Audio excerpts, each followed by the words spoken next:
Hey, I want to welcome you to Beyond the Message. I'm Bob. And I'm Kate.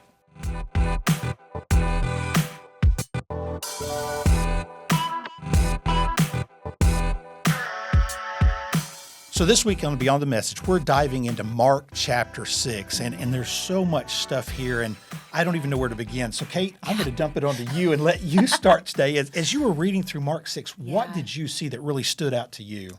Well, there's like 1,000 things. Yes. So of the 1,000, because honestly, Mark 6 is full of multiple stories of, Jesus and John the Baptist and the disciples and all kinds of cool things that we could probably spend the next 7 hours dissecting this. But one of the things I thought was so interesting was the beginning of Mark 6. We see Jesus send out his disciples, and he tells them, hey, don't take bread with you. Don't take stuff with you.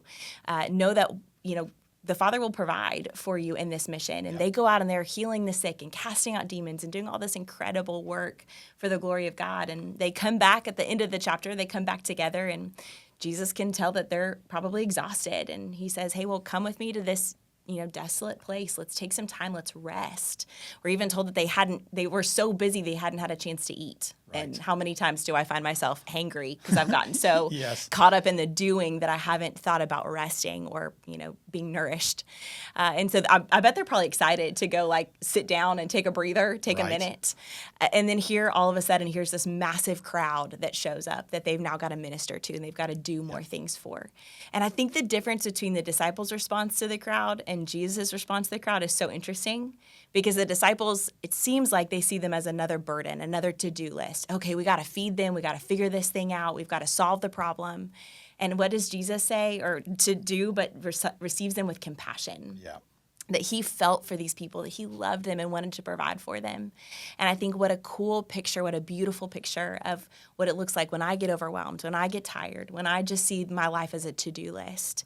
Instead of responding like the disciples to say, well, how can I solve this problem myself? Instead, how can I rely on the one who is able to work miracles, to provide in miraculous kind of ways? And would I meet people with compassion instead of feeling like my to-do list is a burden? I just think it's so interesting. Yeah, I like that Jesus saw them with compassion. Yeah. He was ready for them. It wasn't, in retail, we used to have a saying, the customers aren't an interruption of your work, they're the reason for your work. Yeah. And so when an employee shuts you down at Walmart, let them know you're the reason. No, don't do that. That's not the right thing to do. But Jesus always saw, hey, you're the reason why I'm here. And he looked on them with compassion. He said, look, they're seeking me. They're desiring me. We're going to have our time alone. And man, I'm not always that way. I hate being interrupted when I'm focusing on something. I have the attention span of a gerbil. I'll be writing or something like that. And if you get me out of the wheel, I'm done. And I get that. People will poke their head in my office. Hey, can I talk to you? And I'm always, yes, come on in. And then it's like, what in the world was I doing? Right. And so, but to be more like Jesus, I'm actually reading a book by Jerry Bridges called Respectable Sins. And it talks about things just like this: frustration, impatience, how we act in traffic, which is my big one, and it is learning to show compassion like Jesus did. And so I love that. I think it's great insight. That's so cool. Yeah. So I think when I was looking through it, the one that always stands out from chapter 6 is the feeding of the 5,000. It's you read Wild. that, and it's like in one of the others chapters, under the Gospels, they talk about the little boy gave his lunch, and and be willing to his do Lunchable. that. His Lunchable. His Lunchable. I like that. Yeah. But as I was reading through this, Mark just ends the story and says he sends the disciples in the boat to go back over the other side, and he disperses the crowd, and then he goes up to pray on his own. But he doesn't really go into it. But as I was looking at Luke and Matthew, and then finally I got to John chapter 6, and John says Jesus forced the disciples to go away, and while he was dispersing the crowd, they wanted to take him, and it says force them to be the king. They wanted him to be the king and force him, and Jesus like, this is not what I'm about. Chill. This is not it. I'm not here for this. I'm going to be a king, but not the militaristic king you want me to be. And so he has to break them up. So he was protecting the disciples so that they didn't have the wrong view of him. And it just made me think, how often do I have the wrong view of Jesus when everything's going right in my life? Oh, look, this is an opportunity for me to do this, and that opportunity never comes. Or I'm being interrupted like you were talking about, and I don't see a chance to be compassionate. And so he was protecting the disciples so that they didn't have the wrong view. And then he sent the crowd away. But what really surprised me is Jesus went up on the hillside to pray, and he prayed through most of the night before he goes out and walks on the water. And what was he praying? Because Jesus couldn't sin, and Yeah. he wouldn't sin. Yeah. But, was there a part of him that was like, God, I need to refocus? It would be very easy if I just became king, because then I don't have to be crucified. I don't have to suffer. Was he saying, God, Satan's tempting me with pride here and all these things? And so I just wonder, what was Jesus praying about that night? Wouldn't that be cool to have be a fly on the wall or maybe on the tree? Yeah, or maybe recording with an iPhone right there. Yeah, just to know. I think it's so powerful the number of times that you see all throughout the Gospels, but especially in Mark, where you see Jesus going away. Yes.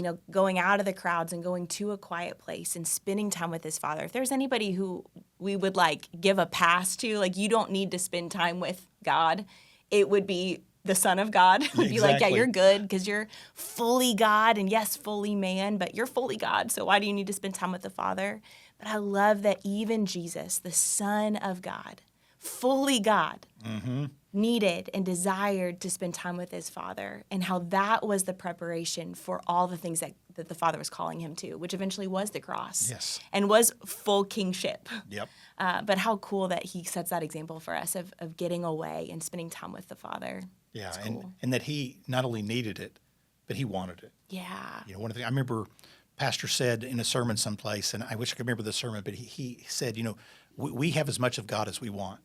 God's always available and ready for us when we're ready to sit down with him, and we have as much of him as we want. Yeah. He's always available, and Jesus was always ready for that time when he could just spend time with his Father. And so, again, there's so much in chapter 6 that So we could much. look at, but below you'll see 4 discussion questions that you can work through and take time to pray through those, read through them, and think about how they really apply to you. How did this chapter change you, challenge you?